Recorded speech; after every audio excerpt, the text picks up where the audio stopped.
Hello, all! Today on Theoretical Nonsense, we're going to be discussing the largest car company in India, a breakdown of what train day is, uvulas, and how many bugs can you really have in your food.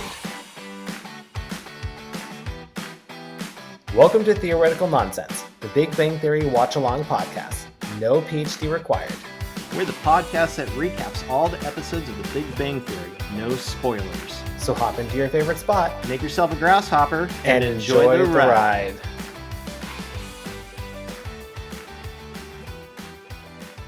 Hello there, Ryan. Hello, Rob. How you doing? I'm doing pretty well. How about yourself? Fantastic, because today we are talking about Season 4, Episode 6, The Irish Pub Formulation.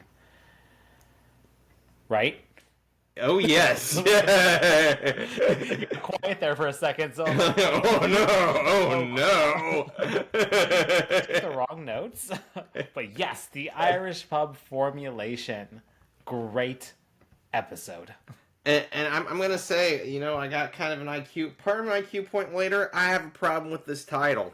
So I'm just going to throw that out there, and we'll get to that later. Actually, I think I know what you're going to say about it. And we'll get to that. Because I did a lot of research on this. So many fun IQ points. I had a lot of fun doing the IQ points on this one. I only had like 3 IQ points, but I enjoyed them thoroughly. I got to learn some stuff, and it was fun. And I enjoyed the IQ points a lot. Yep. And they were food-based, too, some of them. So Yeah, lots of food talk. So we're getting our food cast on. Oh, yeah. Well, before we just dive into it, a little bit of housekeeping. We have an email. If you want to send us an email, shoot us an email at theoreticalnonsencepod@gmail.com, which segues into our next section that we got a new email. We did, and this email made my day. I thought it was really cool, and I also learned that we have somebody from another country listening to us. So, yes. Yep, from Denmark. We have an email from Thomas. I'm always surprised to learn that people, outside our friend circle are listening to us, and when it's a different country, I'm like, holy shit. I know, it's crazy. I barely get my dad to listen. So, right? My mom gave up after one episode. Were we really that bad? I think she couldn't get it to load on her phone fully. I set the first one up for her, and then she couldn't figure it out and just gave up. So She's not being honest with you. She hears enough of your voice. That's it. It's like, God damn, I'm sick of him talking. Click, delete. Damn it, is he still talking? She's also the one who gave us the 1-star review. I don't know if we even have one. That bitch, Mom. God, but Mom. So you want me to read this one? It's more towards me because I fucked up with the IQ points, so I will take responsibility. All right, so Thomas says, "Hi guys, I'm finally up to date with the podcast. After having listened for months alongside the 7 other weekly or bi-weekly podcasts I listen to, I finally caught up with you. About a month ago, I made a note after having listened to a segment of episode 53, season 3, episode 11, The Maternal Congruence. About 18 and a half minutes in, where Ryan deep dives into the goat slaughters of Scandinavia during the Age of Vikings, claiming that Scandinavia is composed of Sweden, Norway, and Finland. The interpretation of Scandinavia is wrong, however. It is not unheard of. Then, even though they are placed on the Scandinavian peninsula, these countries are not Scandinavia. They are called the... Finiscandia. Finiscandia. But only very few geography nerds use that word. Scandinavia is a term that is one part geography, one part history, and one part linguistics, which is why people will argue which countries are included. Finland is usually excluded from Scandinavia due to its history ties to Russia as part of the Baltic countries and lack of similar ties to Sweden or Norway. While Denmark, though, on the other side of the sea, is included because of its relationship. It's complicated, with Sweden. they've had between 15 to 21 wars between them, depending on how you want to count them, mostly fighting over Norway. For further explanation, I recommend the short clip from CGP Gray, and he includes a YouTube video. Looking forward to listen to many more episodes, many more IQ points. Now I can go give you that 5-star rating. Happy New Year's, Thomas from Denmark. And thank you. P.S. I have sped through the episodes. I have really enjoyed the little Hunter updates here and there. So that's thank you awesome. for that. That made my day too when I saw that. What a great email. That's why I do this, the emails and the beer. But and a 5-star review. So thank you, Thomas. And since you like the little Hunter updates, I'll give you a little one right now. How about that? For anyone who's interested in hearing about a little toddler, my son is a little over 2 years old now, and he is psycho. So, that's the update. pretty much. Runs around in circles. He loves Blippi. I hate Blippi now. I loved him for like a hot second, and now I hate him. He loves to dance to Blippi songs, so at least it burns off a little bit of energy. He loves his train set, and Christmas treated him very well. So that's my little Hunter update. Yay for Christmas. Yep. And yay for Lots trains. of good toys. Yep. Ugh. Well, yeah, it's okay. I didn't like trains, and now I'm slowly liking them. That train set that we got him is pretty amazing. I freaking love trains. I remember having... You said like the tracks are like the wooden ones, like the thick blocks type? Yep. Those So are you could actually design your own. There are ramps on it now, so you could actually go up and down and stuff like that. Super cool. I'm having more fun than him. I'm like, move over, kid. Dad's going to build something. This is my toy now. Get out of here. Remember when I started transitioning from like the wooden ones to actual model ones that were electric, and trying to get like the cars on the track and like fitting them on, and like they'd go too fast and then derail. I'm like, fuck this, I want my wooden ones back. Ryan, you're 15. Give me my wooden tracks. Give it to me. I want my Brio. Well, thanks again, Thomas, for the email, and we encourage everybody to send us more emails, and we'll read them. Good or bad. Good or Back bad. on that. Good or bad. Yeah, well, maybe not too bad. Maybe try not to make us cry. Yeah, I mean, we'll cry for you if you want, but... I guess it gets us a 5-star review, I guess. You say cry, I'll say how hard.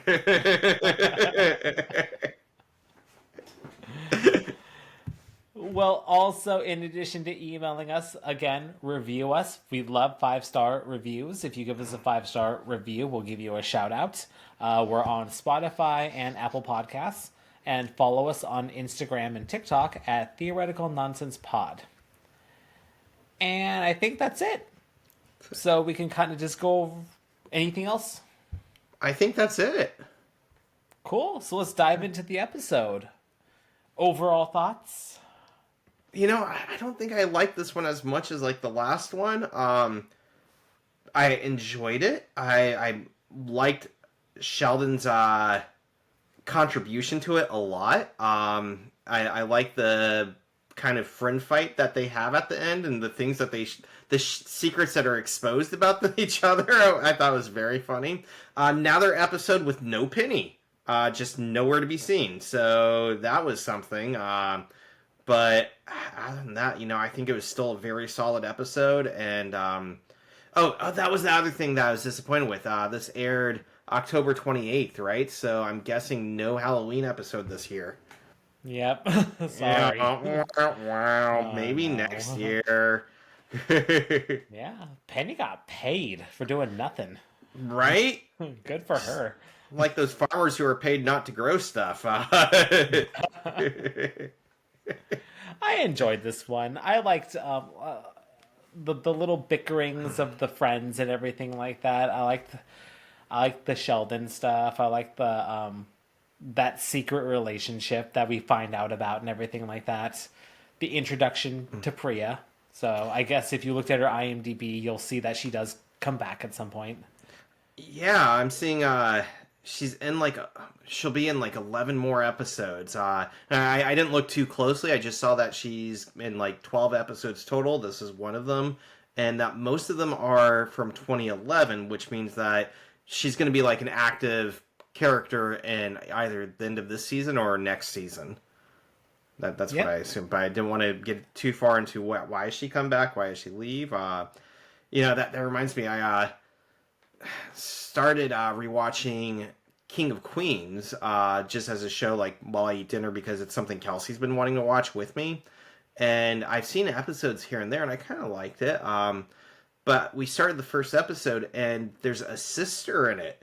I'm like, for the life of me, I don't remember her sister being in this, and Kelsey's like, I don't remember, and she's seen like half of it at least. And we look at it, and like she's only in like the first 5 episodes, and then she just disappears.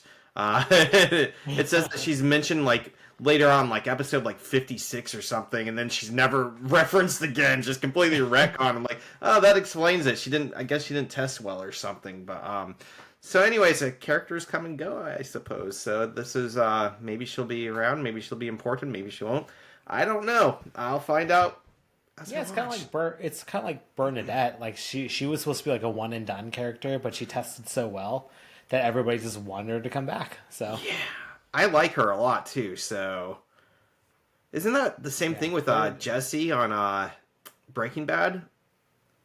Like he was supposed to get killed off, and people liked him so much that he became like one of the main characters.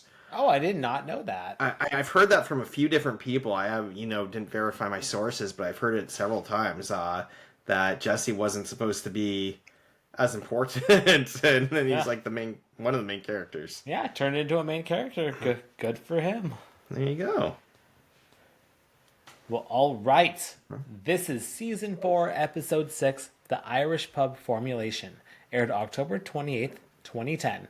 Written by Chuck Lorre, Bill Prady, and teleplay by Eric Kaplan.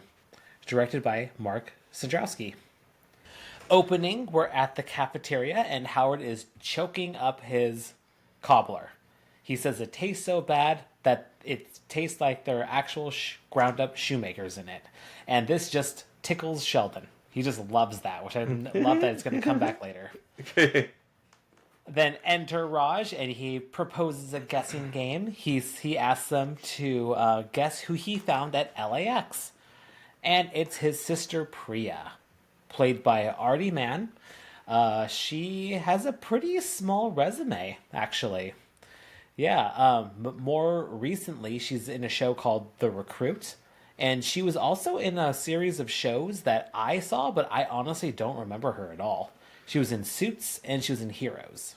So I I've don't seen think those I've other. watched anything with her, and like I recognize the titles, but I never watched Suits. I never watched Heroes, so it's like she's been in a lot. I'm like somehow I've managed to miss everything she's been in. Yeah. Well, Suits is great. You should I, take the time to watch that if you get a chance. It's I great. remember we have a friend, Taylor, watched a lot of it, and I remember it being on a lot when I first moved up here, but like I never sat down and watched it. So, but I've heard good things. I just didn't give it a chance, I suppose. Yeah, give it a chance. If you like lawyer shows, it's great. And Heroes, don't even bother. Just fuck it. Maybe watch the first season and call it. Don't even bother watching anything else. Especially the one that came back a couple years ago. Especially that one. Especially that one. Don't do it. Well, I know what's next on my watch list.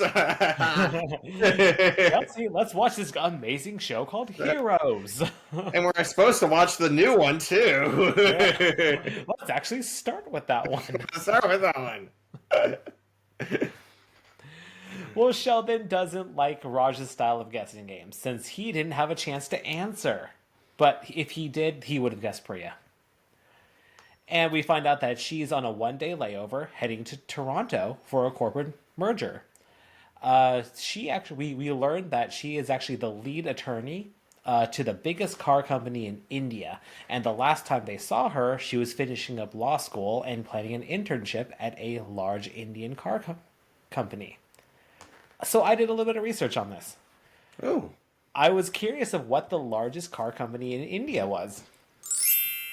It was a very easy find because it's a hands down winner is Maruti Suzuki is the largest car company in India. So are And I they found made in India? Is the company just located in India and they're outsourced, or is it like cars that are sold? both. Both. So all these things. So I found this on All the Echo.com, above.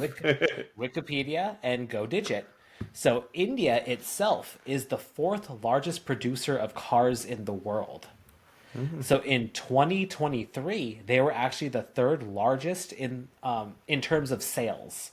So they actually sold the most amount of cars, like internationally, at least third.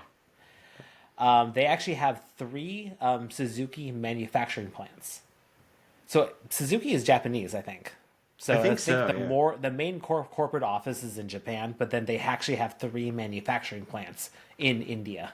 Ah, And in 2023, and this is where it's hands down the best seller throughout India, that 41.6% of sales in India are Suzuki, which is which leads the by second place a company called Tata at 12.3%.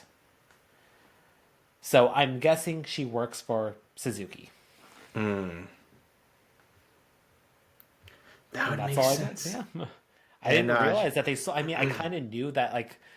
I don't know that much about. We're learning a lot about India from this podcast, just the IQ points and everything. But it's actually every time I see imagery of India, there's actually a ton of cars. Like the traffic looks horrible. They're just cars is everywhere. Everybody has a car and everything. It's like, yeah. I guess it makes sense that they are like the third largest in the world in terms of sales. And expanding, I'm not sure how they're expanding, but if they're expanding to Canada, maybe they're doing like a new manufacturing plant or just like taking over another company, like acquisitions, and maybe they're going to gut it, or I don't know. But it doesn't really say why she's going except for another company, right? The merger or something.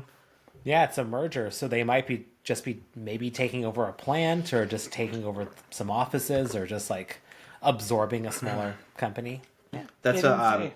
I just rewatched Hook over a break, and like it doesn't commonly get considered as a Christmas movie, but it is. It starts with a Christmas like pageant, and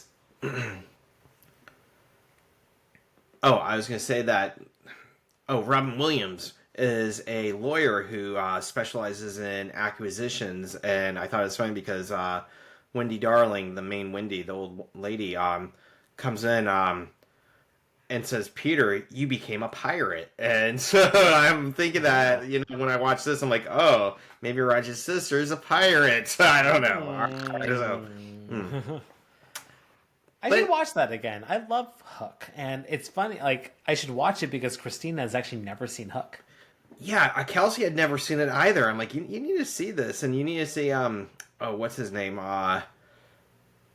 Robin Williams Robin Williams. or Who's the Dustin kid with Hoffman, the red mohawk? Rufio. Rufio. I'm like, Rufio. you need to see Rufio and understand like why he was such an icon when I was a kid. Like everybody wanted to be fucking Rufio. He was awesome. Hell yeah! Did she like it? She did. She did. Oh. I think it's a little dated on the graphics and stuff, and a little kiddish, but still, it's a really fun movie. And Robin Williams and Dustin Hoffman are fucking amazing. So, and also Gwyneth Paltrow's in it. She's in it for like 5 seconds as Mora, I believe. No, Wendy. When Wendy's like a little kid and Peter first Growing visits her. older, yeah. Oh Yeah. my god, yeah, that's right. I was like, wow, she is young in this. And then the woman who plays Wendy as an old woman is the teacher from Harry Potter, I believe. Yeah, she actually, she passed not that long ago. Maggie Yeah. Smith. Yeah. Yeah. And I'm not so big on Harry Potter, so Kelsey had to point that one out. She's like, holy shit, do you know who that is? I'm like, no. Yeah, we talked about that last episode. Yeah. So you're not going to watch the new series that comes out? I don't know. She'll probably make me. I just don't know. I don't know. Wow.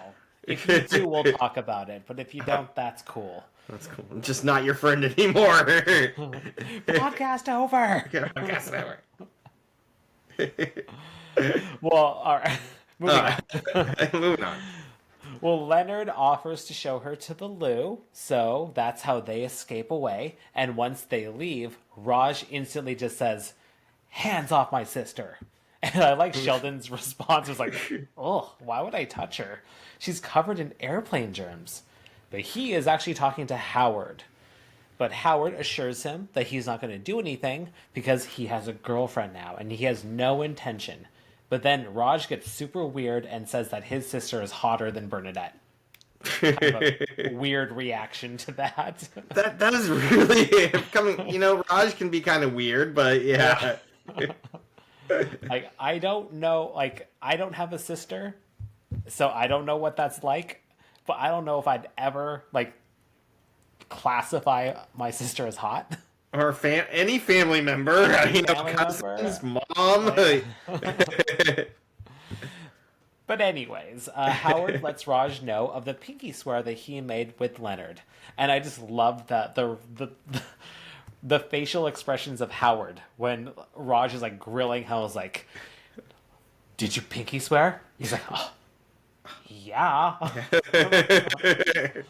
We take this serious.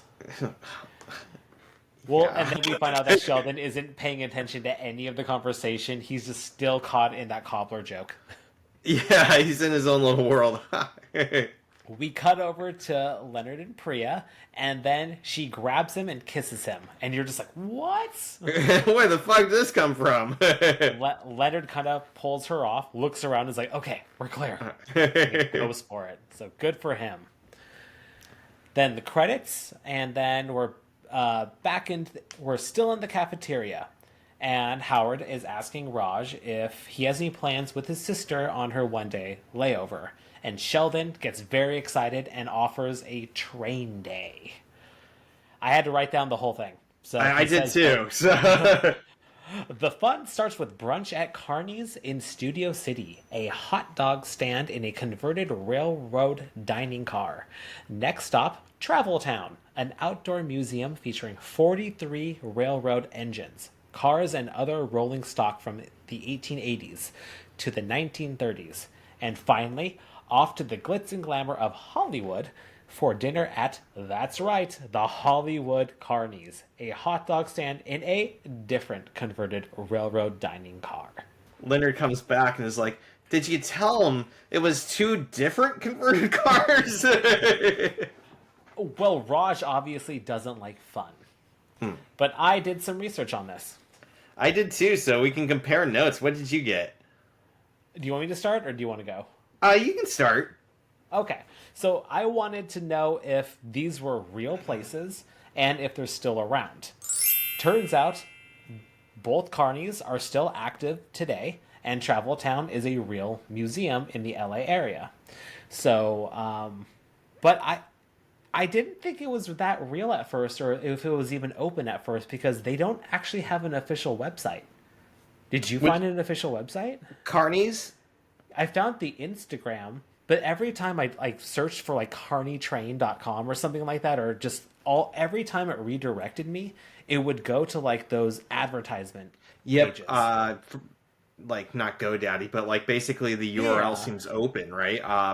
Same thing. I found a couple mentions of their website, but it's not active. But I found their Instagram. So if you're interested in their Instagram, it's at Carney Train. And I found Yelp. They are active with reviews, and their menu and pictures are up to date on there, it seems like. So they are real, they're in business, but their official website is not active. Yep. So on that note, I actually thought this would be a fun segment to read some reviews. Oh, nice. So if anybody is in the Pasadena area or a Hollywood, LA area, if you want to go to Carney's or participate in Train Day, I thought, hey, let's look at the Yelp let's look at some reviews. Let's do 1 5-star and 1 1-star. So, Yelp gives it overall 4 out of 5 stars. It has 835 reviews. The 5-star review is very recent, at least for us. This airs at the end of January, but for us, this was back in December 26th, so just a couple weeks ago from us. So this is a very recent 5-star review from Michelle B. So Michelle B, shout out to you. Love the 5-star review to not us, but to whoever you're enjoying. 5-star reviews are good, so shout out. But this is her 5-star review of Carney's.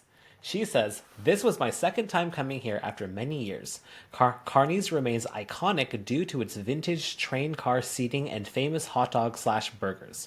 I came with my mom on a Monday afternoon for lunch, and wow, this place was packed. Though I have driven past here so many times since the last time in my life I was here, I could never have imagined how popular this place is. There is ample parking in the plaza parking where the train car sits. They also offer stickers for sale, and this seems like a fun place to take your kids to eat. Hamburger, 5 out of 5. My mom and I both got this. These were juicy, all caps, with both ketchup and a Thousand Island sauce dripping out from the fresh ingredients. This was made right in front of us, and it felt incredibly fresh. Strawberry shake, 3 out of 5. This was a basic shake, but it did come from a soda pump style machine, and I don't know where it had been made. I'm not certain if I would order this again." And now we transition to the 1-star review. Dun, dun, This dun. was... Yep. Okay. Brace yourself, everyone. This was back in July 27th of 2024. So this past summer, a few months ago. It's from Tico S. It's a very short one. They say, "I have never seen such terrible service anywhere. Everyone here works through a favor." And that's it. Works for a favor? What's that mean? You gotta give a favor? Oh, wow. That's one of those, that type of place. I'd give it 1 star too. Since it was so short and it was very vague, I looked at the next one, the next recent one. This was actually a year ago. The last 1-star reviewer was a year ago. August 25th, 2023. Lisa N. She writes, "Tastes terrible, OMG. Cool spot and a fun hang, but we're tossing this. Maybe the burger and the chili fries were the wrong menu item to order. Canned chili with the slice of cheese stuck in the middle, unmelted, isn't it? Yuck." At least you didn't have to do any favors for it. Yeah.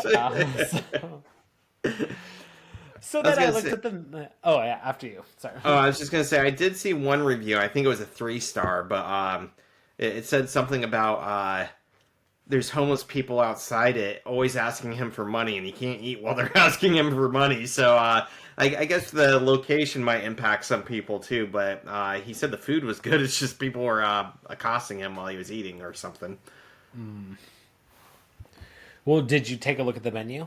I did. What would you order? If you were at Carney's, what would you order? I have to say it's weird that Sheldon's saying that they're known for their hot dogs because it seems like they're really more about their burgers.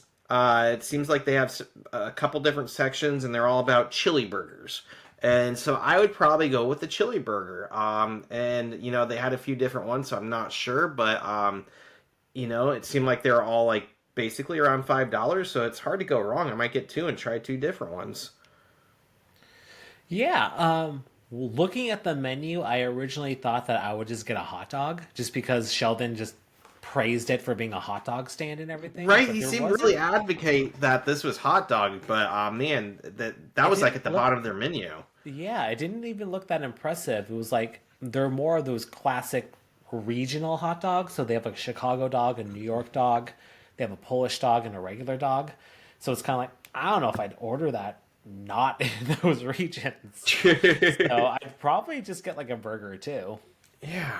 And the pictures of the burgers look pretty good. So, I don't know. The review said that it was like canned chili with the unmelted cheese, but the pictures I saw seemed really like, big and bold and I know their Instagram looks really good. They make their food look really good. yeah. And for a $5 burger, it's going to be hard to beat that for me. So I'd be all about train day. I tell you what. Yeah, I'll tell you what. I'll tell you what. But then I looked at the Hollywood Carney's. I didn't do any reviews. I just looked at the menu to see if it was the exact same. It's the same menu, so. I noticed that it seemed like the reviews, they had a few more for the Hollywood location. I think I counted like 800, numbers. 836 for the Studio City one, and then they had like 984 reviews for the Hollywood one, so a few more reviews, and the rating is a little bit higher. I think it's like a 4.2 or something. So maybe if you have the option, go to the Hollywood one, but it seems like that might be busier. I don't know. Yeah, it's Hollywood, so I would imagine it gets a lot more foot traffic. Mm-hmm. But yeah. All right, now moving on to Travel Town. Travel Town. Which is a great name. Right? Travel Town, great fucking name. The whole place seemed fucking great. I'm going to tell you, I was excited looking into this. Pretty much, if you like trains, this is the place to be. And I found all this information on laparks.org. If you're interested in going, it is open 7 days a week with the exception of Thanksgiving and Christmas. They are open from 10 a.m. to 5 p.m. and it's free. You could just go there. Just go there and wander around and look at trains. But if you want to book your birthday party there or just have a picnic, the birthday parties are shockingly expensive. It's $100 rental fee just to rent the space. They don't really do anything else. You can just rent the space, which actually really isn't, now that I'm saying this out loud, is really not that expensive. I was going to say, like, I think most venues are, like, starting at, like, $1,000 just to rent, so, yeah, it's not bad. But it usually includes food and everything like that. This is just to rent a space. So I guess I'm comparing it to other parks where you could rent, like, a space. Or just go and set up, right? And they're kind of stingy, too. There's a $35 cancellation fee. So don't cancel. Unless you're Mr. Moneybags. But then again, it's a free park, so I guess they have to earn their money somehow. So yeah, I feel like this is covering like probably insurance and taxes and helping them just stay afloat, right? Because if it's free, most of their stuff is based on donations and volunteer work. So Yep. So then, last thing that I did was I mapped out the day, the train day. I mapped it out to where everything was on the maps and everything, and they actually planned this very well. We know who the writer is, so he planned it very well. He does this every Saturday. It's a train day every weekend. Every day. Well, everything is very close to each other, but there is a little bit of zigzagging. So if you're in Pasadena and you're starting at the Studio City Carney's, like I said, I didn't say this earlier. I skipped over that in my notes, but it's about 20 minutes east of Pasadena. Then you have to backtrack west to Travel Town. And then, and that's about 15 minutes. And then you head south to Hollywood, to that Carney's, which is about 22 minutes. And then if you're in Pasadena, you have to go back up to Pasadena, which is about 35 minutes. So making the whole driving part of the trip like an hour and a half. But then with the whole dining and the hanging out and everything like that, it pretty much is a whole day. You'd think like an hour per meal driving, you're looking at like 3 to 4 hours with driving and the meals, and then another like 2 to 3 hours at the museum. That's a good sized day. It's like 7 hours. Yeah. It's a train day. Train day. Unlike, isn't that a Denzel Washington movie, Training Day? A little different. Just a smidge different. King Kong ain't got nothing on Travel Town. How great would that be? Is at the end of it, you meet Denzel. I'd do that travel day, or I'd do that train day. Imagine if Sheldon says that, and then you go see Denzel. Denzel. They have him locked up in one of the birthday rental units. Okay, you're going to get a lot of people seeing you today, Denzel. Let me go.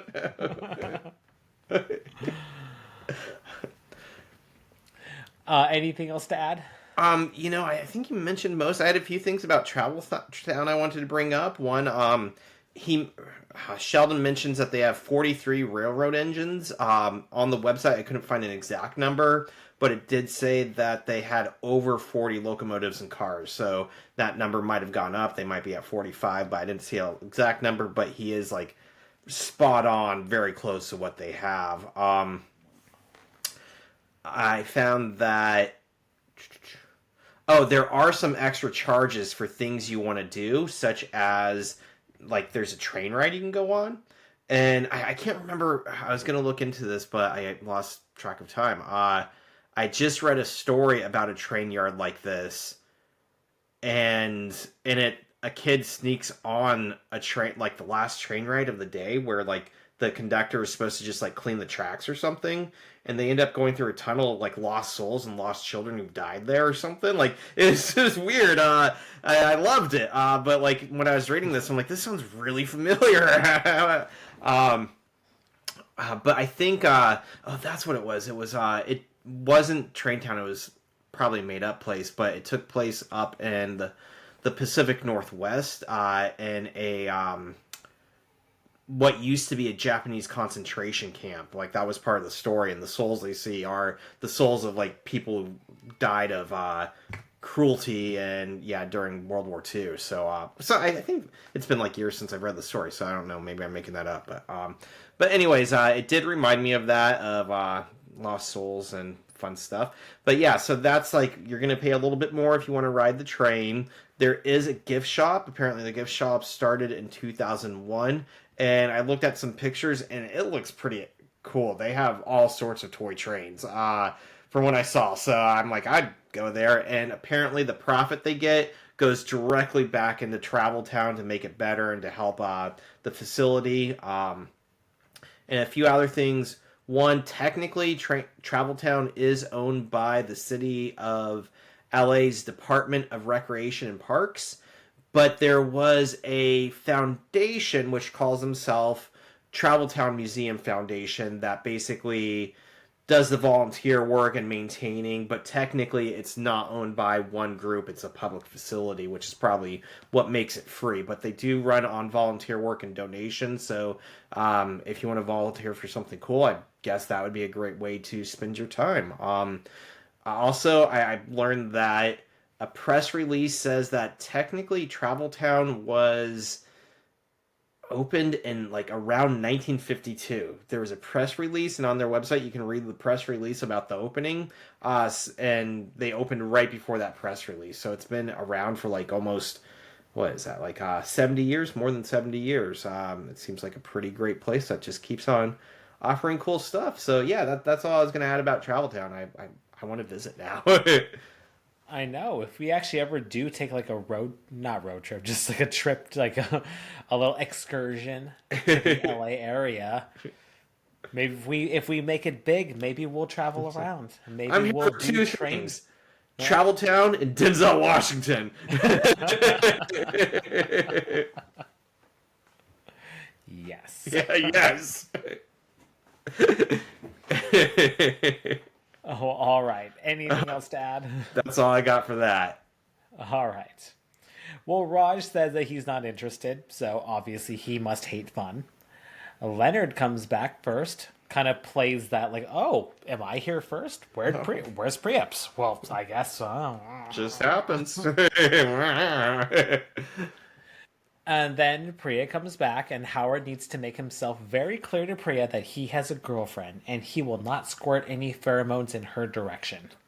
That sounds so gross. I don't know why. But You don't say squirt. Squirt pheromones. Say exude. Say something. Say anything. Don't say I'm going to squirt something at you. Squirt my pheromones. Or not. And then Raj is very happy with the way that he scripted it for him.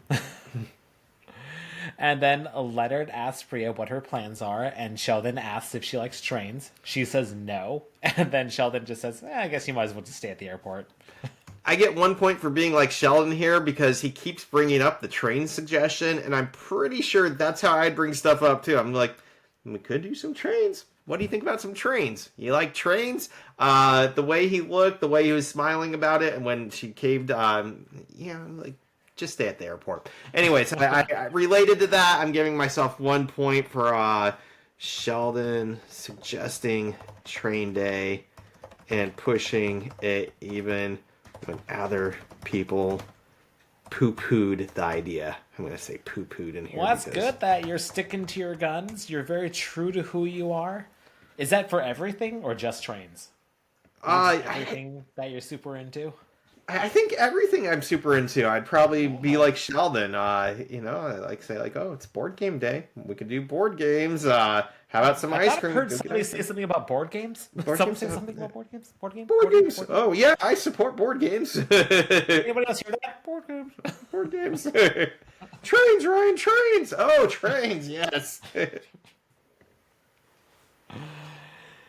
Well, now we're back at the apartment, and Sheldon is playing a game on his computer. He is playing a text-based game and is lost in the forest.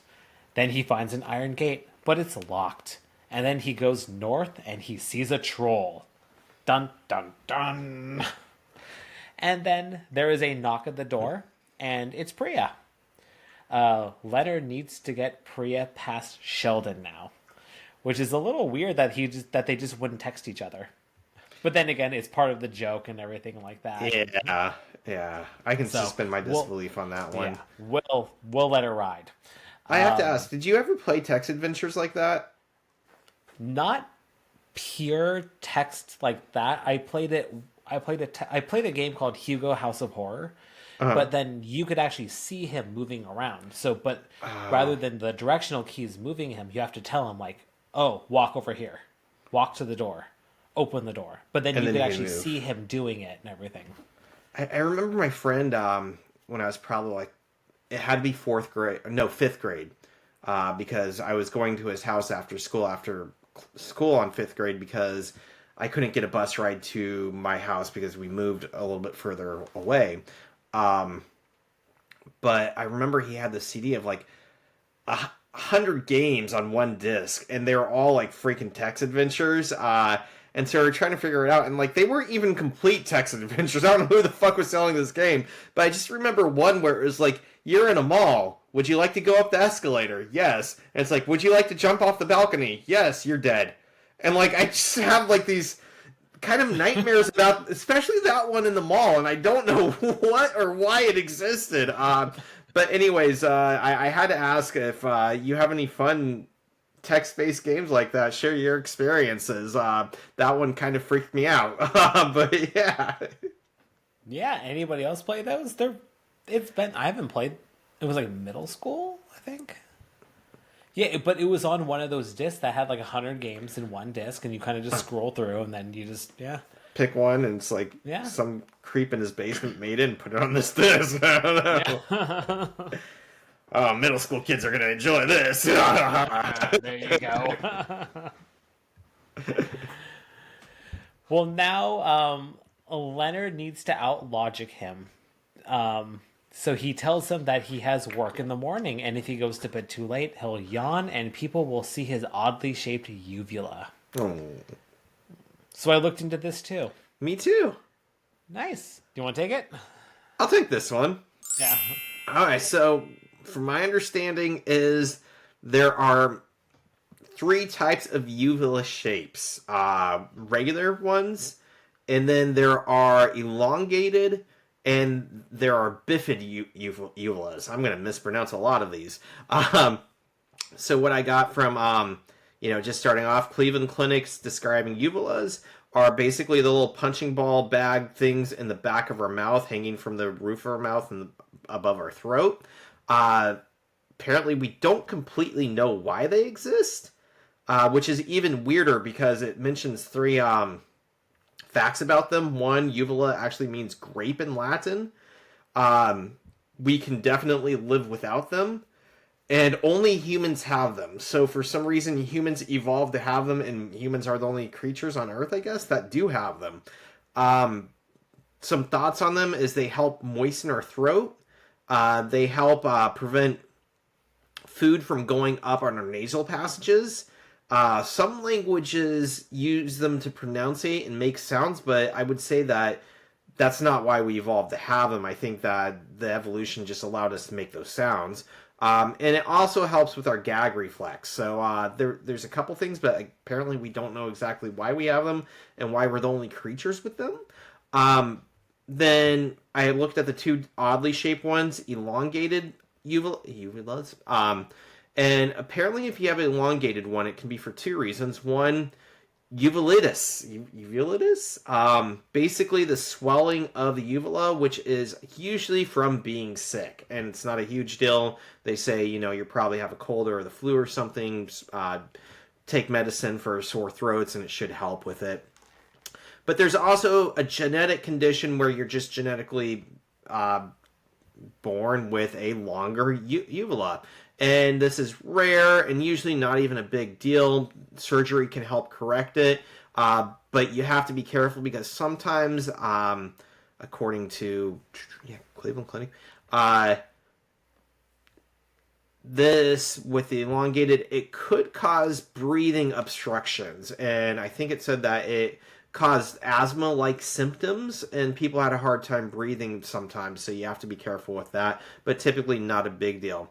Now, the one that gets called into question, the one that Sheldon seems to be talking about, because he talks about his forked uvula, is the bifid uvula.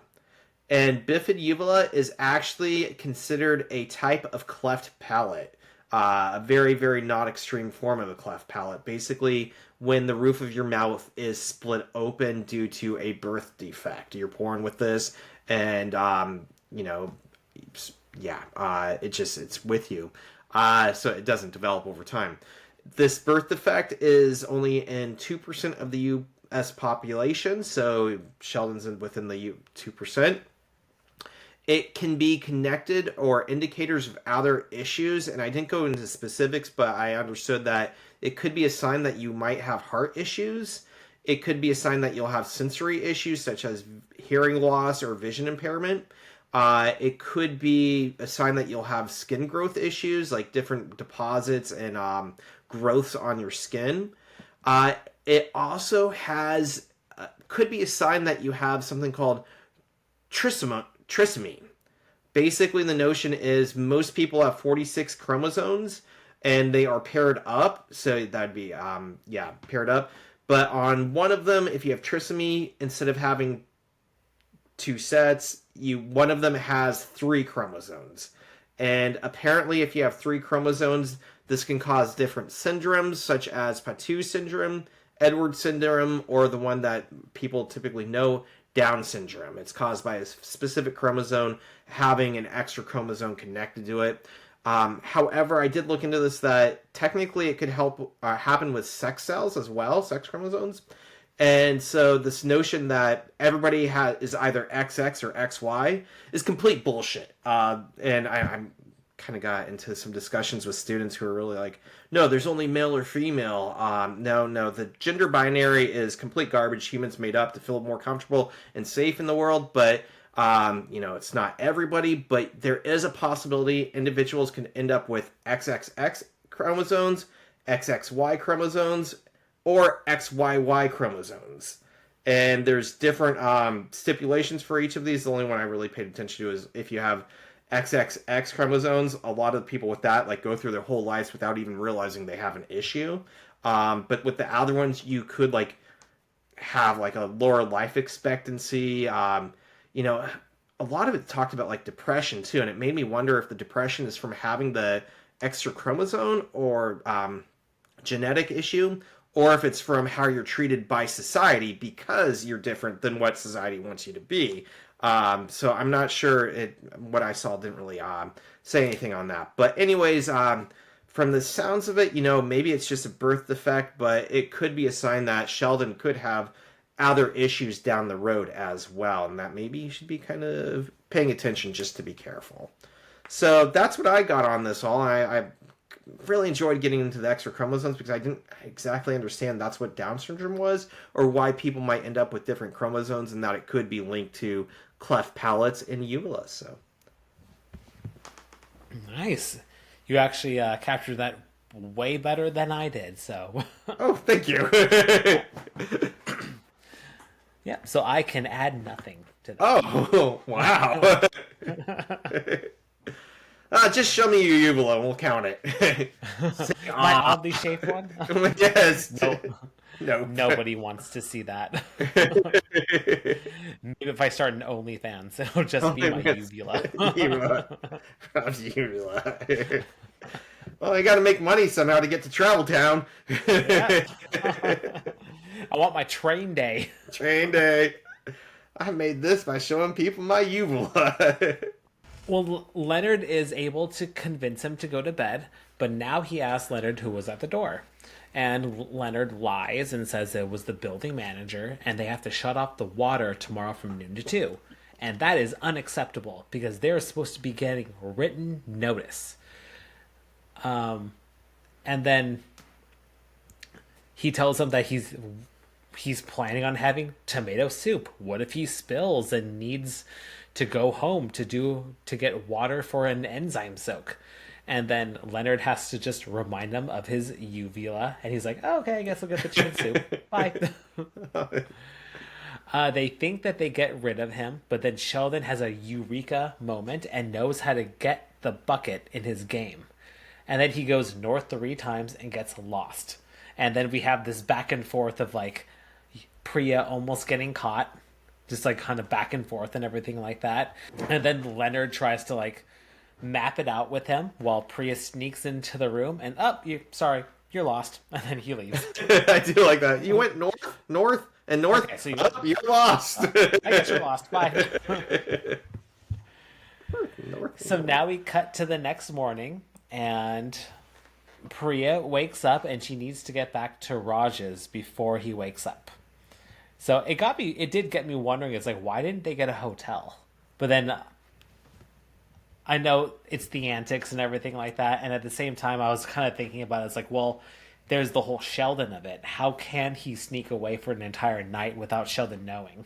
Yeah, and so from her perspective, she's just like, I'm in for a day, I just want to go have some fun, I'm not even planning it out type thing, Yeah. But yeah, and Sheldon just adds to the antics too. Yeah. So then Leonard suggests moving to India so they could date.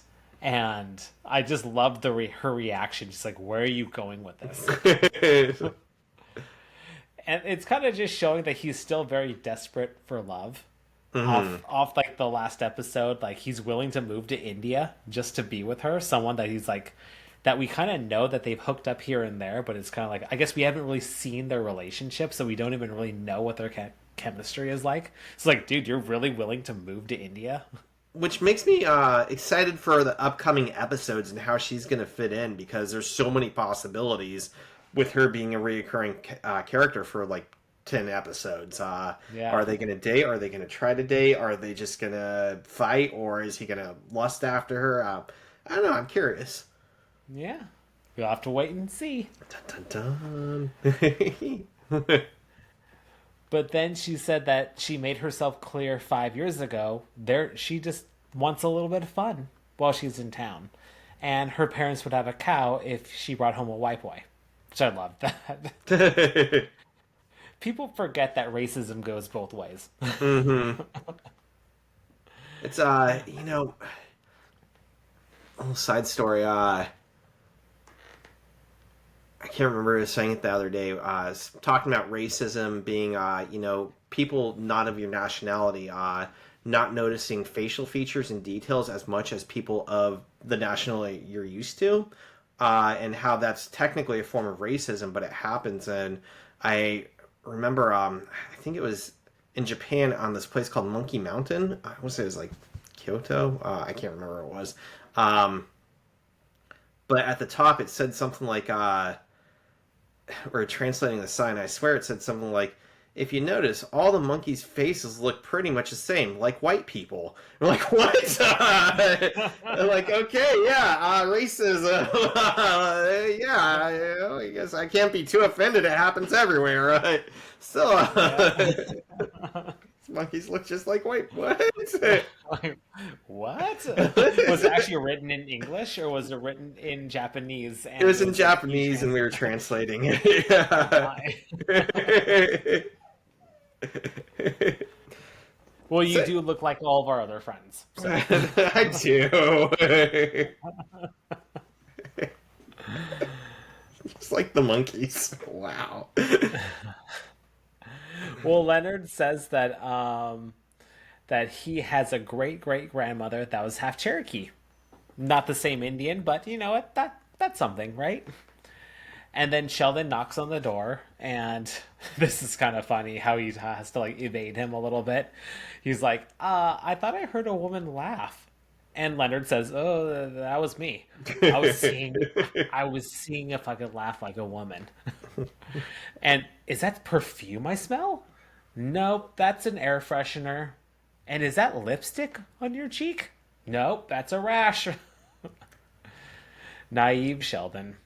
You know, So to be fair, when I got married to my ex-wife, the day of my wedding, my mom kissed me and she had lipstick on, and I had like an allergic reaction to it, so I scrubbed it off and my whole cheek like swelled up. And so like if I ever show you pictures, like it was a cold day, but you can definitely see one cheek is like redder and puffier than the other.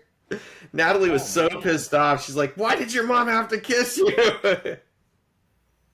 What was in it? What were you, I have no idea. But I have a part of an IQ point about lipstick later, so maybe it was whatever comes up. Okay. Dun, Is dun, it dun. coming up soon, or just carry forward? It's coming up kind of soon. No, it's late. It's like at the end of the. It's in a little while. Okay. Yeah. All right. Well, Sheldon, being the good roommate that he is, well, sort of, he offers him his good hemorrhoid cream. And then he goes to get it, and then Priya tries to sneak out, and they're caught. Dun, dun. So now we're in Leonard's car, and Leonard is trying to make small talk, but Sheldon calls him out like, is this really what you want to talk about? Nope, he wants to talk about the elephant in the room, Priya. And Sheldon goes in depth of Leonard's betrayal. First betrayal, Howard. They had a pinky swear. Then Sheldon's great but not eidetic memory strikes again. It was April 12th, 2005. They were at a big boy in Toluca Lake, and Priya was enjoying the sweet taste of Hindu rebellion. I love that. Sweet taste. The second betrayal is Raj. And then the third is Sheldon, because he violated the roommate agreement. That roommate agreement takes another strike. Yep. Leonard just gives up with Sheldon and calls himself the Darth Vader of Pasadena. But he's too short to be Darth Vader. He's more like a turncloak Ewok. And then we find out that it's the next day, so Priya already left. She was only there for a day. And all Sheldon has to do is just say nothing, and they'll be in the clear. But we all know that Sheldon can't keep a secret. So now we cut over to Leonard's lab. Sheldon enters his lab with an alibi for last night. He makes a story of Leonard being with another woman, the fun-loving and morally loose Miss Maggie McGeary. And he says that you met her at Pasadena's most popular Irish watering hole, Lucky Baldwins, where Maggie spends her nights tending bar with a full head of curls and a heart full of dreams. And I did a little bit of research on Lucky Baldwins. I did too. I want to hear what you say before I go into my I think I know what you're going to say. Because I looked at the video, and it's not super Irish. It's almost more British. It's definitely English. This is an English pub. Yeah, so it's like, oh, okay. There Hmm. are some Irish things on there, like very minimal, but it definitely was really pushing the bangers and mash, like Yeah. like the cottage pies and stuff like that, like meat pies and stuff like that, which I'm sure Ireland does too, but like I know it's more well known in England.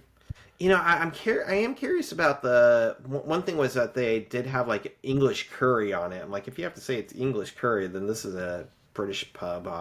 But Yeah. my understanding is bangers are typically more of an Irish thing. That the food Oh, came they out of. are? I could be wrong on this because I was trying to understand uh, why bangers and mash are more often at Irish restaurants and what they are compared to sausages. But they have more of something than like whey in them that basically filler material, and it would make sense because the Irish are poorer, so they had to fill their sausages with something, and that made them more Irish base, I guess. That was my understanding. I could be wrong on that. I didn't just look into this. I looked into it last year. I was trying to figure out how to make bangers because they're kind of hard to come by. But what'd you get into Baldwins? Well, overall, I hopped on Yelp again. Big Yelp guy. I always look at Yelp. Um, it is real and it is still active. And then the food looks really good. I It was like, does. "Ew." And they have a real website. They have a real It's legit real. website. If you're interested, luckybaldwins.com. We mentioned things on the menu. They have British curry, they have meat pies, pasties, bangers and mash, and they're very dog friendly. They actually have a couple menu items dedicated to to dogs. Oh, I didn't see that part. That's cool. Yeah, I thought that was super cool. And if we ever go there, I would love to get their fish and chips or They their look steak and good. Guinness meat pie. That looks really good. Yeah. Although I don't know if it had a bottom to it. We were talking earlier about can you call something a pie if it just has a pastry cover on it? Or I don't know. Yeah. I'd still eat the hell out of it because it did look really good. Yeah, I'd crush that shit. But on to the reviews. That's I where looked at we're going. yeah. I looked at another 5-star review and a 1-star review. So Lucky Baldwins. Overall, it is a 3.9 stars out of 5. It has 1,190 reviews, at least at the time that I looked at this. 5-star review this past December 8th, 2024, from Calissa K. She wrote, happened upon this little gem. Can't resist a good pub, and this place is solid. With one, two, three, four, five, six exclamation points? Ooh. Yeah. Yeah, I just squint a little bit. Yep. 6. They blend together after like Yeah. one. Super authentic pub that reminds me of the OG Delirium pub in Belgium. Rich wood, great beer, and great service. They've got TVs and good sports vibe, but not obnoxious and overwhelming if it's not your jam. I went with the Guinness stew and it was flavor perfection and felt like happiness in a big cozy warm hug had triplets in my belly and I'm not sure if I will ever want to eat again after that meal perfection. Wow. And then That's she put a picture of it. So she loved it. of the stew or her belly. Everything. It is a meal perfection, she says. So, people, check out Lucky Baldwin's Get the Guinness Stew. Oh my god, she put a picture of her uvula. Wait a minute. It's singing. And here is the 1-star review from September 26, 2024, from Matthew G. He wrote, I was so disappointed with this, in quote, curry. I have been ordering and picking. Yeah. Well, there's quotes in there, so I have to do the air quotes. Yeah. Curry. Curry. I have been ordering and picking up chicken curry from Lucky Baldwin's for years, and it was always delicious. Not anymore. I picked up 3 orders today, and we could not finish eating them. It was chicken with onions and some sauce that was not curry. I will miss my chicken curry.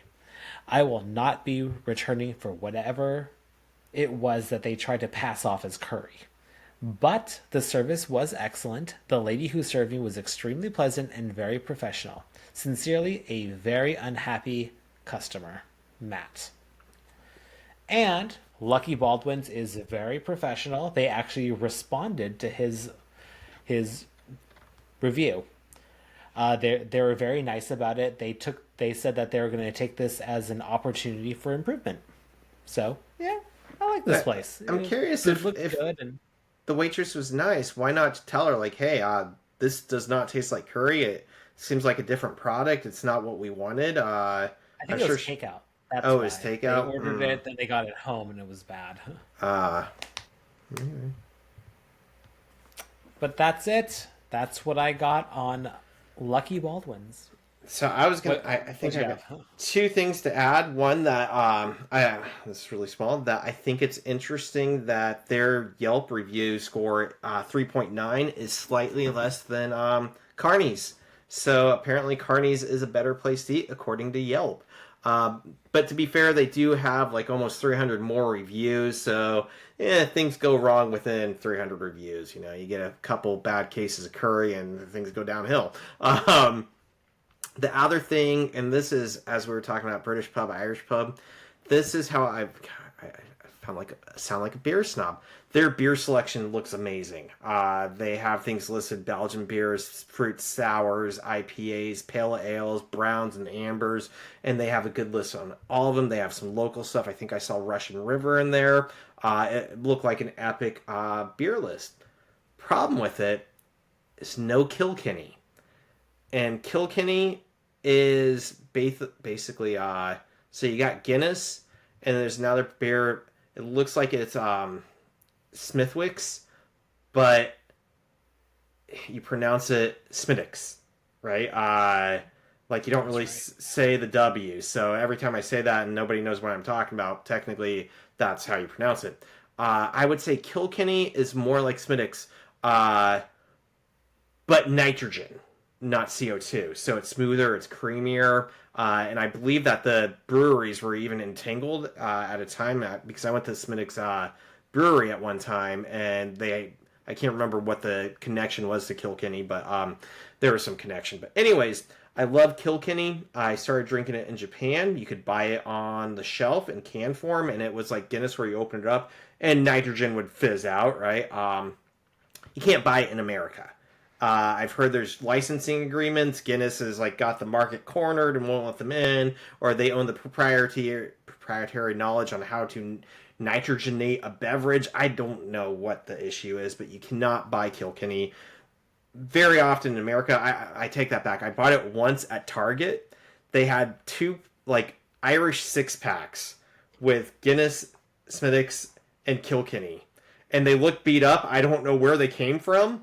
But I bought them. They were on clearance too.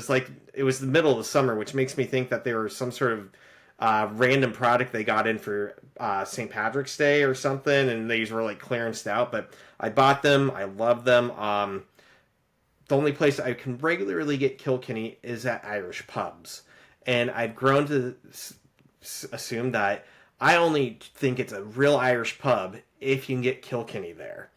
And I did not see Kilkenny on the menu. I'm like, okay, I'm going to push that into Irish pub. And I bring this up because I was at an Irish pub in Seattle, and I asked for a Kilkenny. Nobody had any idea what I was talking about. I'm like, okay, it's one thing not to have it on the menu, but to not even know what it is, like, that's a huge issue. And, like, all the Irish restaurants, I guess there's only, like, 3 around me, but all 3 of them have had Kilkenny on the menu. I'm like, okay, I feel like these are more authentic. So stupid thing to get mad about, but I did look for that. That was my go-to. I'm like, if this is really Irish, they're going to have Kilkenny. Nope, they did not have it. And then they had the British curry, which apparently is air quote curry. So I still want to eat there. They look delicious. Their stew looked great. I don't like curry anyway, so I wouldn't be ordering that. And the rest of the beers look fantastic. It's just, I would say more of an English pub. Yeah, so they should have called it the English pub. Exactly, although that would bring up a lot of questions about Magna McGarry. Well, then it would just have to be someone else. What's a very British It's a name? British. And the way he's like describing Maggie McGarry reminds me of Maggie what's her Smith. Maggie Smith. Should have been her. Uh, Maggie Smith. Smythe. Maggie Smythe.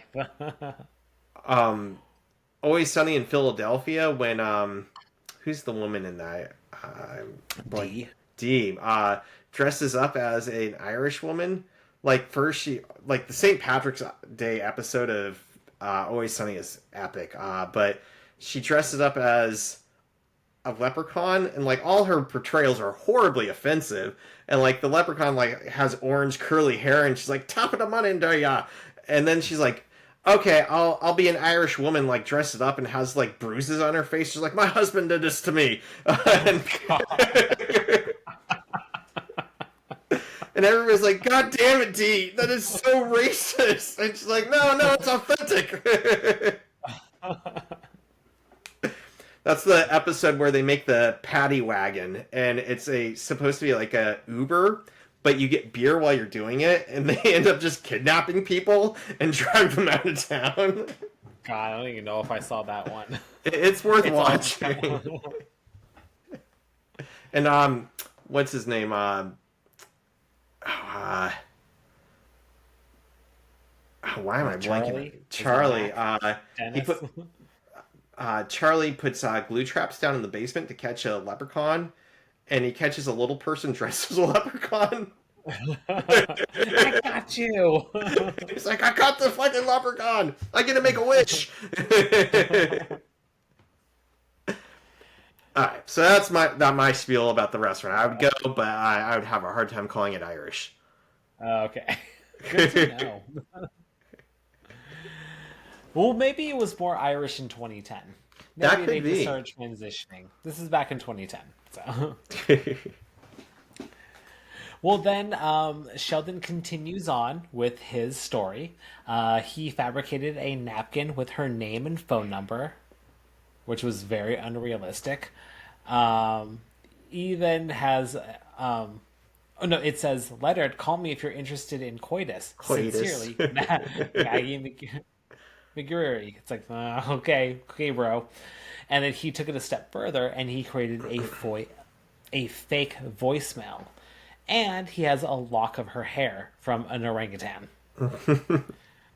And the voice on the voicemail was like very robotic, which fooled Sheldon because he's probably part robot. This is Maggie McGarry. Please leave a message. Yeah. And then Sheldon gets all judgy on Leonard. It's like, I think you overthink everything. No one is actually going to run a DNA test on the orangutan. So, fine. But why would he have that much lock of her hair? Why would he have hair at all? Like, I have a lock of her hair. This is a big old pile. It's like, that's a pretty big pile. Very, very orange. very orange. Not super curly, just orange. Yeah. Well, now we're at the cafeteria, and Leonard joins the group at the table, and Raj and Howard are still talking about Priya. Talking about, like, how Priya is way too hot for Howard, which is, again, super weird. Yeah. I now they think change- using it too as like a, oh, you're not good enough for my sister type thing to try to almost like criticize or diss Howard almost. Yeah, his physical appearance. They're really targeting the physical appearance. Well, they changed the subject, and Raj asked everyone, "Hey, what'd you guys think of last night's episode of Caprica?" And I decided to look into what episode this actually would be. So, if this episode of Big Bang Theory aired on October 28th, 2010, generally we know that in the world of storytelling, it's usually around this time. So, most likely, this would be Season 1, Episode 13 of Caprica, called False Labor, which aired October 26th, 2010. And I didn't really know anything about Caprica. I've never seen it, but apparently it's the spin-off prequel to Battlestar Galactica. I didn't know that. I remember seeing posters for it, but I have to say, up until this episode, I was calling it Caprica. So, Caprica is a little, I was like, oh shit, I think I've been mispronouncing that my whole life. Caprica. What's this Caprica? Well, on Rotten Tomatoes, it has a 81% on it with an audience score of 86. So, must be a good show. If anyone's seen Caprica, let us know if you liked it. It Let didn't us know last if you very liked long, from my understanding, right? it. Well, I didn't look that far into it. Since it was a prequel series, I wasn't sure if it was meant to be one Ah, season, but it was only one season. one So I and don't know if that done. meant, yeah, I don't know if that meant that it got canceled or if it was just a one and done. Well, they start grilling Leonard that he missed it. It's like, what? You missed Caprica? What were you doing? And then he starts playing on Sheldon's alibi. I So it love how turns they out like he's not. one thing's out of place and they all just like start asking questions. Like, wait, that doesn't make sense. That's not you. Like, what's going Yeah, on? they're definitely all creatures of habit. And when they Yeah. don't have girlfriends, they're definitely like, yep, you're set in your ways. Not the best thinker on his feet either. But then he kind of just caves and admits to the betrayal. They argue who was betrayed more, the pinky swear or sleeping with the sister. And Leonard calls himself, well, I'm a forbidden white chocolate. She can't resist. And then Leonard is able to calm down Raj by saying, what would it help to know that I gave her my heart and she stomped all over it? And Raj is satisfied knowing that it was stomped on very hard. That's great. You know, I have to say, I feel like he betrayed Howard more because that's an actual swear that you make with a friend saying, hey, we want to be respectful and, you know, we are honoring each other. But, you know, I don't think Raj gets a say in who his sister sleeps with. So I don't think, yeah, I'm like, fuck that agreement. But I do feel like he kind of stabbed Howard in the back a little bit. Yeah, when you have an agreement with a friend, an actual pinky swear, Mm. which should be taken very serious as they portrayed on Community. Which I haven't You seen take yet that. either. Oh man, that's right. Community. You have to watch Community. It's so good. Even the later seasons, it's still like, well, it gets kind of bad season 4 and 5 because like I don't know if you know like the background of it, but like the lead writer and creator was axed off the I show. remember hearing Because, about that. yeah, because he conflicted with Chevy Chase and he was the A-lister, so they wanted to keep him. That's Yeah. why like it's a very apparent change in writing. Oh. So like noticeable. But then he comes back for like the final season because it pretty much got canceled for like 3 years or something like that, and then it came back on it was weird. It was like on like Yahoo was trying to get into TV. Uh, Yeah, so they brought it back for like ten episodes and it was not too bad. It wasn't the worst thing. Overall, I like that. I like Community. it was good for Yahoo TV, let's say. Yes. They didn't have a lot, but it was good for them. Well, speaking of well, a little bit of a side quest. Sorry, everyone, but where are you in the office now? I haven't picked up any more. I've been watching Christmas movies, and All right. I plan on picking it up more now that things are calming down a little bit in my spare time. Okay, that's fair. All right, side quest over. It's like this over. Go North has failed. Well, Raj is satisfied with this, and Howard gets on his high horse that he would never betray Raj the way that Leonard did. And Leonard's like, oh, fuck this. Throws him under the bus. Shit goes down here. I love it. It's about to go down starting now. Well, Howard dropped Raj's phone in the urinal. I put that to my face. What was he even doing with it? I don't know. I don't know. Well, then Sheldon also throws Howard under the bus and says that Howard convinced him that foreigners give presents to Americans on Thanksgiving. And then And then Howard calls out Sheldon because he gladly accepted a Snoopy snow cone maker, which we've seen before in previous episodes. We have, and we didn't know where it came from, but now we do. Yeah, we know, like, it didn't really seem to make sense. Like, why does he have a snow cone maker? But this makes sense now. And Raj is just, like, blown away. It was like, it was all a lie? It's like, I guess, was this really before Google? We couldn't Google this? But it's all for the, suspension of disbelief. Yeah. And I wonder how long he would have kept this up. I just would like If to they see didn't say Sheldon have anything. accepted the gift, like without saying anything. Just like, yeah, okay. Like, okay, I'll take it. I like snow cones. I like Snoopy. Okay. Okay. Well, then Howard gets back at Sheldon and Leonard by telling him that Sheldon spent a month grinding up insects and mixing it into Leonard's food. But it was for science. It's an Which is really experiment. weird. Which is weird because it's not even his field. And then Raj gets mad because Leonard kissed Priya with moth mouth. And then he aims at Raj and says that he uses Sheldon's toothbrush. Oh, God. So gross. But not the actual brush. It's just the rubber thing to pick out food and massage his gums. Oh, that's even worse. Right? The whole thing. This relationship has gone too far. And then there's just a little bit of silence, and then they all apologize to each other. And we also learn that Howard convinced Raj that he needs to wash their clothes on the 4th of July. Sheldon, not forgiving, decides to leave. But Raj talks him down by saying, well, I already got your I already got your Thanksgiving gift. It's a Thomas the Tank engine with real puffing smoke. So everyone's all good.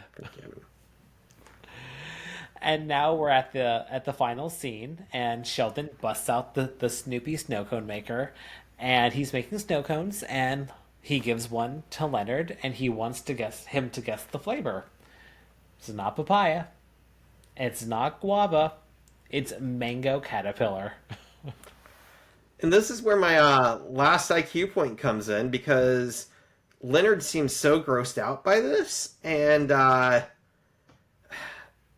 it seems gross, but I think we kind of talked about this before about eating insects. yeah, we've talked. Every other country is okay with it. Not every other country, I shouldn't say that, but most cultures. And we've talked about. I don't know. I've brought insects to game days and guys' weekends, and just to try them. And they're kind of hard to find, but they taste like potato chips. They're kind of crunchy, or maybe like shells or seeds or something. But it's not really that gross. And so I don't think we've done an IQ point completely on this, but stop me if I'm wrong, but how many bugs are allowed in food? No, we haven't. All right. Oh, and this is like what, USDA? Yep, USDA. According to North Carolina State University, I have a couple of these, but according to North Carolina State University, to be related as U.S. food grade #1 status, you must meet these requirements with these foods. For ketchup, you can only have up to 30 fruit fly eggs per 100 grams. For canned corn, only 2 insect larvae per 100 grams. For blueberries, only 2 maggots per 100 blueberries. For peanut butter, only 50 insect fragments per 100 grams. For curry powder, 100 insect fragments per 100 grams. Wheat, only 1% of the grains can be infested with insects. Sesame seed, up to 5% of the seeds can be infested. And with coffee, up to 10% of the beans can be infested. And so this brought me to 2 other websites. One was Aero Exterminators, which brought a lot of those same specifications in. But 2 things that you might not realize is things with red dye, such as red lipstick, often use the cochineal bugs for, I can't pronounce this, cochineal extract. So if you ever see the dyes Crimson Lake, Carmine Lake, or Natural Red 4, those are probably made with the extract from these bugs. Another one, glazed candy. Most confectioners' glaze is made from excreted resin from the lac bug.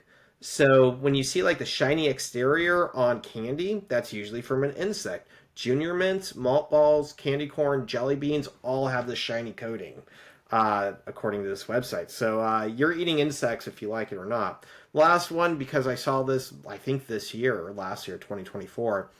There was a viral TikTok video going around of people putting their berries into salt water and worms coming out of them.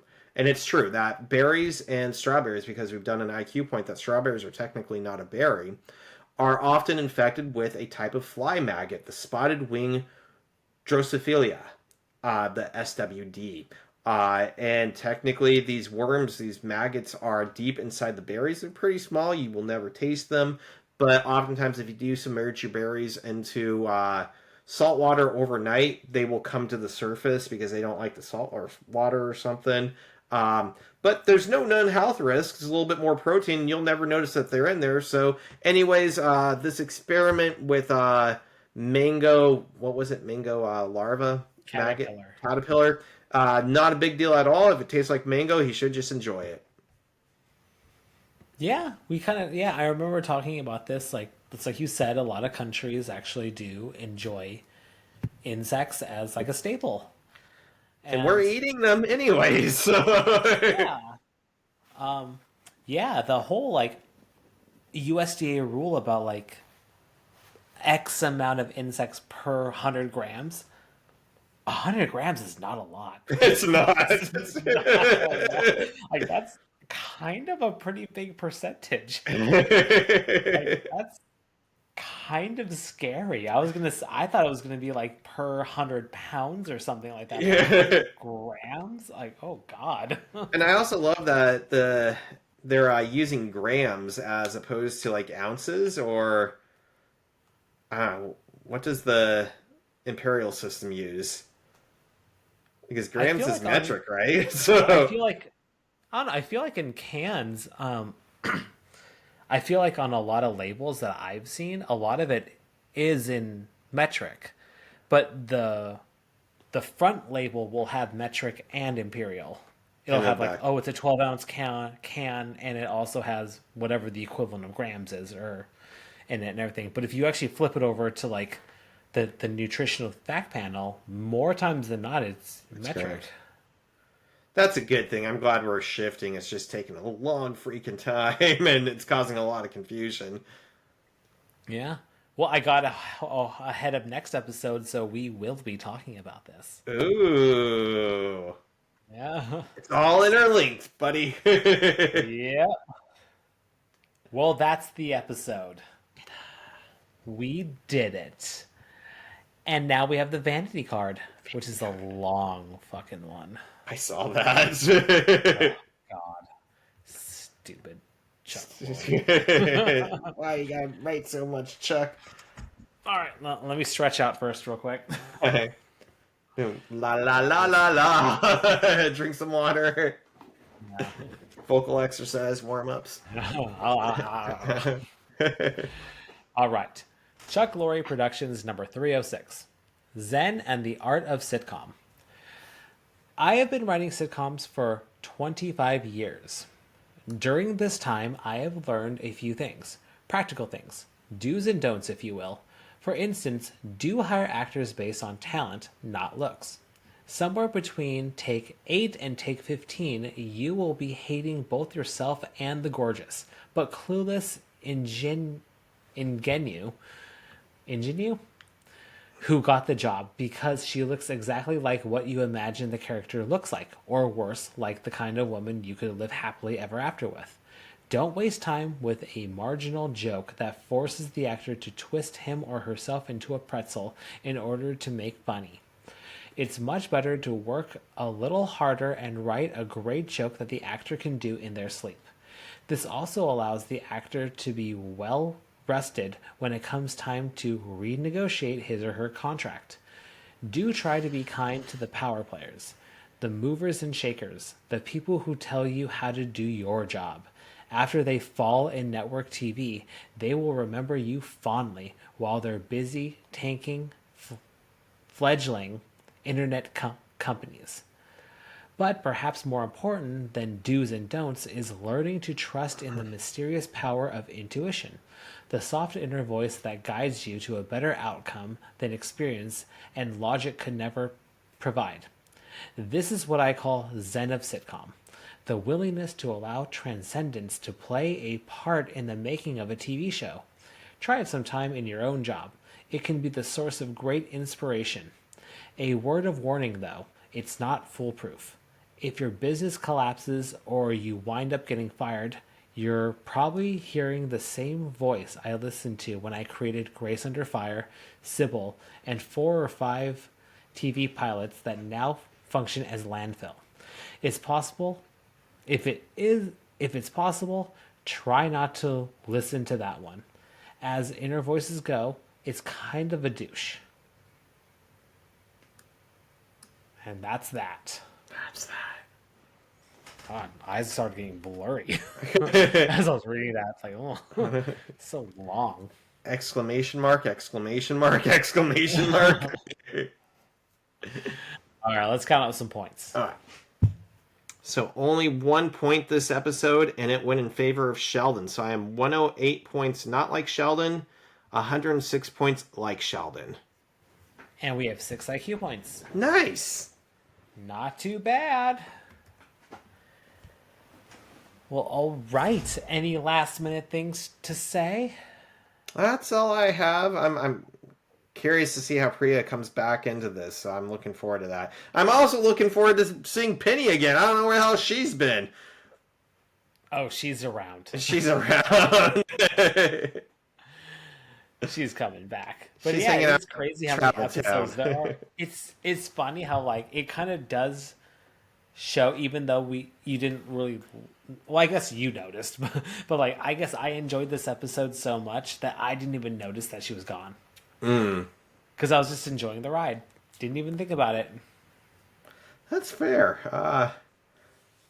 I feel like it was more so last time because we were at the Cheesecake Factory and Bernadette stole a show for me. So, I don't know. They weren't at the Cheesecake Factory. They were at a different restaurant. Yeah, it was a different restaurant. You're right. Yeah. I was just thinking. I remember you even mentioned you thought it was Cheesecake Factory then. I'm going to die with that. No, it was a goddamn Cheesecake Factory. Ryan, no, it wasn't. It really wasn't. Well, all right. Thanks again, everyone, for listening. Don't forget to follow us on Instagram, YouTube, and TikTok at Theoretical Nonsense Pod. Shoot us an email at theoreticalnonsencepod@gmail.com. Leave us a review on Spotify and Apple. And we will see you next time when we discuss Season 4, Episode 7, The Apology Insufficiency. See you then. Thanks for listening. This was Theoretical Nonsense, the Big Bang Theory watch-along podcast. No PhD required. Our intro and outro music is by Alice Kroll. Thanks for listening.